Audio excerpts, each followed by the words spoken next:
Eu vou receber aqui a presença do diácono Jovino Rezende Neto e do professor Luiz Henrique Ferfolha. Eles vão nos ajudar, então, a falar desse assunto importantíssimo. Diácono, sua bênção.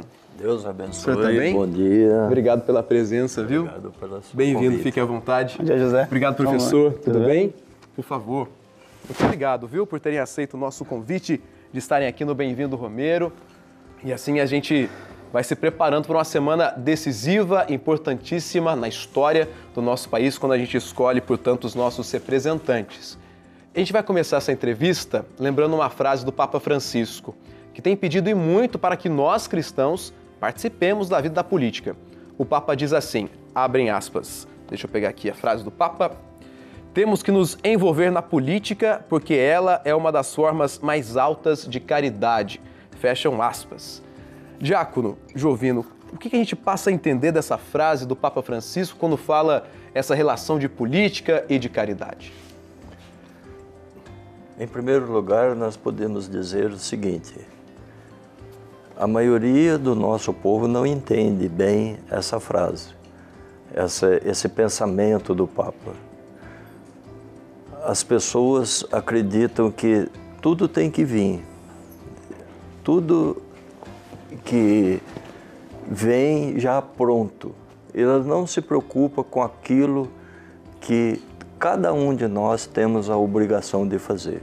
Se cada um de nós nos colocarmos na posição realmente de cidadãos, a gente está exercendo a caridade e estamos exercendo a nossa cidadania como um todo, assim como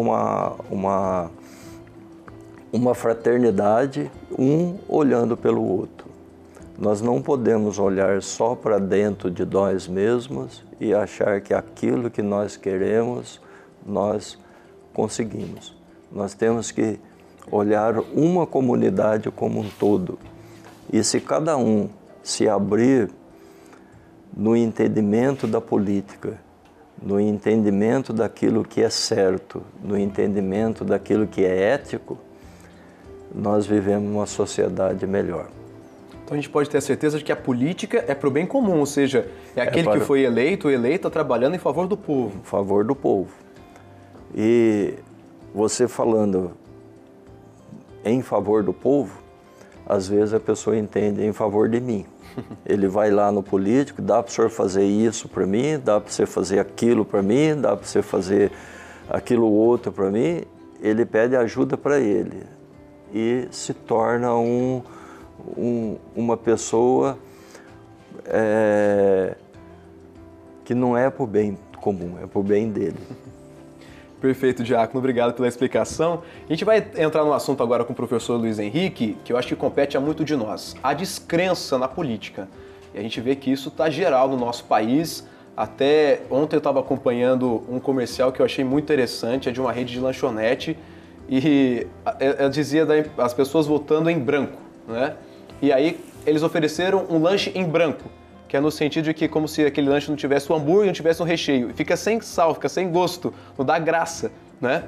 Eles faziam essa conscientização em relação àquele que, vou anular, ou vou votar em branco, ou não quero nem chegar às urnas porque não vai ter diferença na minha vida. Na realidade tem diferença, porque a consequência depois é para nós, não é? Por que será que se tornou tão descrente essa questão da política hoje, até para nós cristãos? E como será que a gente consegue combater essa questão, professor Luiz? Muito bom dia, José. Bom dia. Uma alegria estar aqui com você mais uma vez. Então, a descrença, no meu modo de entender, ela acontece fruto do quadro político do qual a gente vive atualmente, né?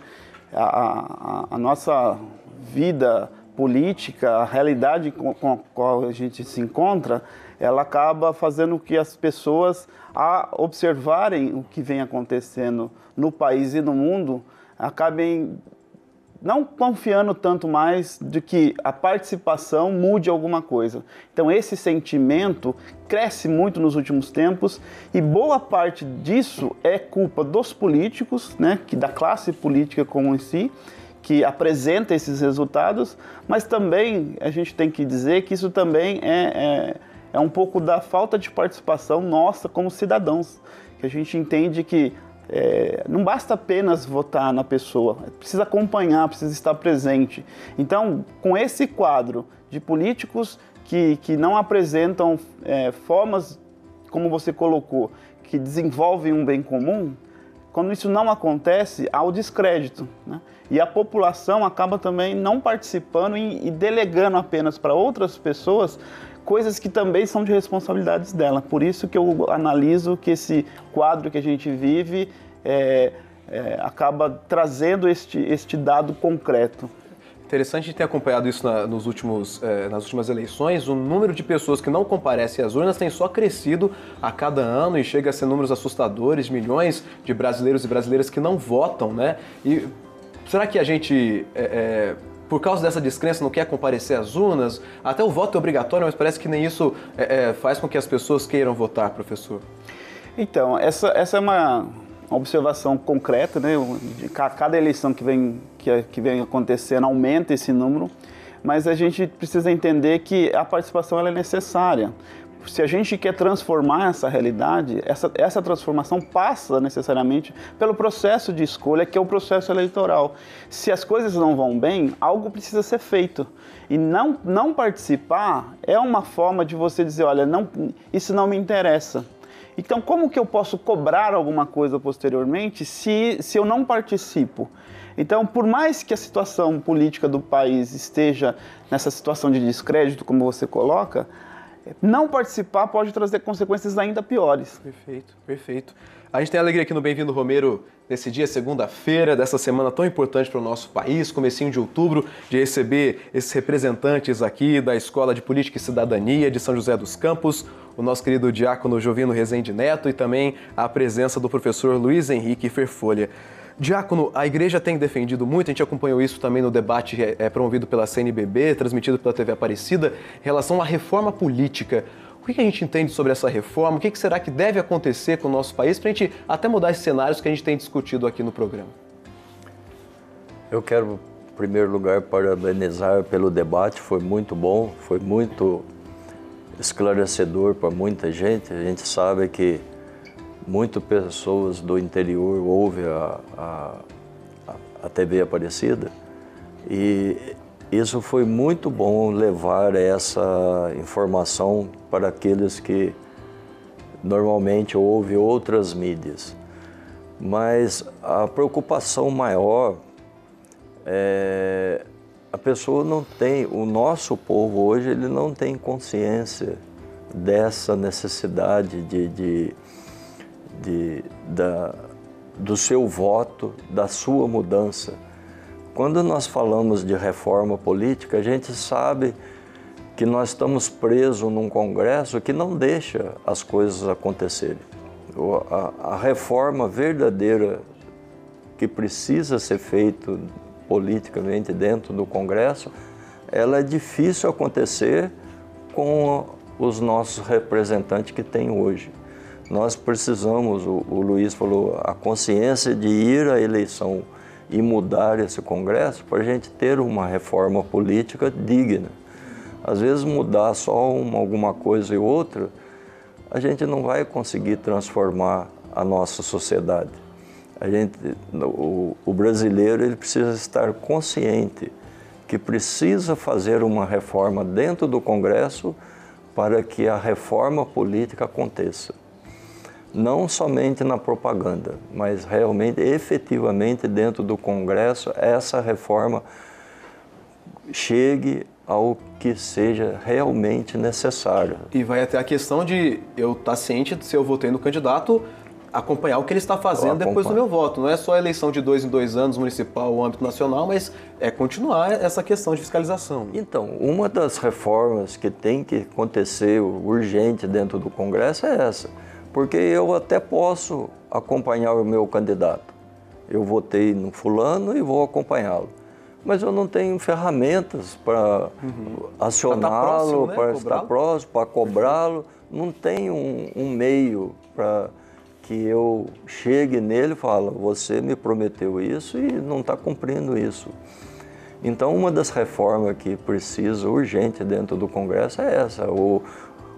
Aquele que foi eleito, as pessoas que votaram nele ter uma ferramenta para cobrá-lo e ir atrás dele. Perfeito. Professor Luiz, para a gente entrar nesse assunto também, da importância do voto, nessa semana importante, como que o cristão decide o seu candidato? Qual que deve ser o caminho para ele saber qual é o candidato que vai ajudar, né, a trabalhar com esses quesitos cristãos quando estiver assumindo o seu cargo público? Então, primeiramente, como você tinha colocado na pergunta anterior, a questão da participação, no caso especificamente de um processo eleitoral, ela é extremamente necessária para a gente que atua nesse meio. A gente entende que para a gente transformar isso precisa participar, e essa participação se dá através do voto. E é importante a gente sempre lembrar que é uma discussão muito falada no nosso país, principalmente quando você trouxe a questão do descrédito, que muitas pessoas acham que não quero mais votar. Então, a gente precisa entender que o voto, primeiramente, a gente tem que olhar ele não como uma obrigação, mas como um direito conquistado. Esse direito é um direito que vem de um processo histórico que ao longo do tempo foi sendo conquistado por partes, até chegar na Constituição de 88, onde abriu-se a possibilidade da amplitude desse voto para grande parte da população brasileira. Então, diante deste olhar, desta conquista que precisa ser valorizada, eu diria o seguinte, que para a gente, sabendo que esse é um direito conquistado, para poder exercê-lo, eu preciso, de fato, utilizar de alguns critérios para as minhas escolhas. E o que a gente acaba fazendo no trabalho, tanto que a gente faz na escola, como nas formações que a gente dá, é exatamente isso: fornecer informações e conhecimento para que as pessoas, elas por si, consigam discernir melhor as suas escolhas.